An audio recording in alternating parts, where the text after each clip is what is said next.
సుమతి తన మనవరాలతో బజార్లో షాపింగ్కి వచ్చింది. మనవరాలు రక్షకు బజార్లో కనిపించినవి నచ్చితే అది కొనియవా ఇది కొనియవా అని అడుగుతూనే ఉంటుంది. సుమతి రక్షకు అన్నీ కొనియలేకపోయినా చిన్న చిన్నవి కొనిస్తూనే ఉంటుంది. పిల్ల ముచ్చట ఎందుకు వద్దనడమని. పిల్లల ముచ్చట చిన్న చిన్న ఇష్టాలు కూడా తీర్చలేకపోతే ఎలా అనుకుంటూ ముందుకు వెళ్తుంటే ఒకతను బుట్టలో వేసుకుని చిన్న చిన్న రంగురంగుల కోడి పిల్లలను అమ్ముతూ కనిపించాడు. అది చూడగానే రక్ష అమ్మమ్మ అవి కొనివా అని అడిగింది.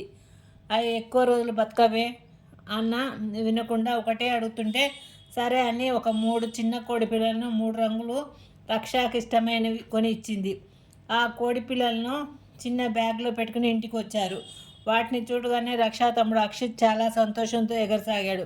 వాటిని ఇంటిలో ఫస్ట్ రూమ్లో వదిలి డోర్ క్లోజ్ చేశారు.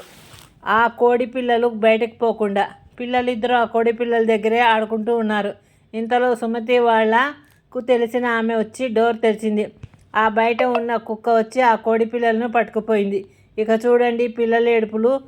వాళ్లను ఒక పట్టాన ఓదార్చలేకపోయింది సుమతి. మళ్ళా ఈసారి కొనిస్తానని చెప్పాక కానీ ఏడుపు ఆపలేదు. రక్ష పెద్దగా అయినాక కూడా కొత్త కొత్త డిజైన్ బట్టలు, కొత్త రకం చెప్పులు అంటూ కొత్తగా వచ్చిన డిజైన్స్ చూసినప్పుడల్లా అడుగుతూనే ఉంటుంది. అవి కొన్ని ఇచ్చే వరకు వదిలేది కాదు. రక్ష జాబ్ చేసే టైంకి కొత్త వెరైటీ డ్రెస్సెస్ కానీ షూస్ కానీ ఇష్టంగా కొనుక్కునేది. ఎప్పుడూ న్యూ లుక్తో కనిపించేది. ఇలా ఉంటుంది పిల్లలలో చిన్నతనం నుంచి వచ్చిన అతి ఇష్టం, ఇది ఇష్టం అనే ఆలోచన క్రమం. గుడ్ నైట్ పిల్లలు.